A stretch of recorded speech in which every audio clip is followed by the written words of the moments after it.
په دې اخره عشره کې څلور اعمال ډېر کوئ. څو اعمال؟ څلور اعمال ډېر کوئ په دې اخره عشره کې. څلور اعمال ډېر زیات کوئ. یو چې کله د ماښام لمونځ وکړي یا د ماسخوتن لمونځ وکړي، ټیک شو، خامخا د خپل وس مناسب صدقه ورکوه. د خپل وس مناسب صدقه ورکوه. 10 روپۍ د طاقت کېږي، 20 روپۍ د کېږي، 50 روپۍ د کېږي، څومره چې د طاقت کېږي هره شپه په د آخرو 10 کې صدقه کوه د خپل وس موافق. ولې لیلة القدر شپه خو په د اخره عشره کې یقیني ده که نه؟ په د اخرو 10 شپو کې خو ده که نه چې هره شپه پکې تا د خپل وس مناسب صدقه ویستله، الله تبارک وتعالی درله پې 4 میاشتې دبره د 80 کالو عبادت ثواب درکړو. یعنی مطلب دا دی چې تا 80 کاله مسلسل صدقه ورکړه، 80 کاله مسلسل دې صدقه ورکړه. نو یو چې کله د ماښام لمونځ وکړئ یا د ماسخوتن لمونځ وکړئ، په دې اخره عشره کې د خپل وس مناسب څه ورکوئ؟ صدقه ورکوئ. دویم عمل دا دی په دې اخره عشره کې خامخا یې کوئ چې د ماښام مانځه پسې یا د ماسخوتن په مانځه پسې کم از کم چې زیات نشي کولی 2 رکاته نفل خامخا کوه.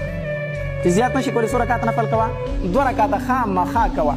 ځکه چې اخري عشره کې ته په هره شپه کې 2 رکاته نفل کوي که نه، نو د لیلة القدر شپه خو پکې یقیني ده که نه؟ د لیلة القدر شپه پکې یقیني ده. نو داسې شوه چې تا 1000 میاشتې مسلسل د الله په دربار کې 2 رکاته نفل وکړو. نو 2 رکاته نفل پکې خامخا کوئ. دریم عمل پکې څه شی کوئ؟ تراویح خو پکې بلکل مه قضا کوئ. په دې اخره عشره کې تراویح درنه بلکل قضا ګورې نشي، تراویح درنه قضا نشي. وجه دا ده چې هره شپه پکې ته تراویح وکړي، نو ته په هغې شپه کې د ودرېدونکو نه حساب شي، ته د الله په دربار کې ودرېدونکي حساب شي. او څلورم عمل پکې څه شی دی؟ څلورم عمل دا دی په دې اخره عشره کې چې کله د ماسخوتن لمونځ وکړي یا د ماښام لمونځ وکړي، ځکه شپه د ماښام نه شروع کېږي. نو چې د ماښام لمونځ دې وکړه، کو د ماسخوتن لمونځ دې وکړو، کښېنه لږ په خپل ځای باندې 3 پیرې قل هو ووایه. څو پیرې؟ 3 ځله قل هو سوره اخلاص، قل هو الله احد سورت، دا 3 پیرې ووایه. ځکه حدیث مبارک کې راځي، نبی علیه الصلاة والسلام فرمایي وایي چا چې 3 پیرې سوره اخلاص ولوستو د قرآن ختم کو. وایي چې د څه ختم کو؟ نو سوره اخلاص ته یو ځل وي 10 سپارومنې ثواب لري، 2 ځله دې وي د 10 سپارومنې، 3 ځله دې وي د 13 سپارومنې ثواب لري.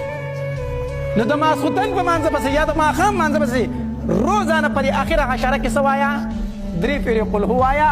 نو داسې شوه چې تا پکې په لیلة القدر په شپه کې قرآن ختم کړو.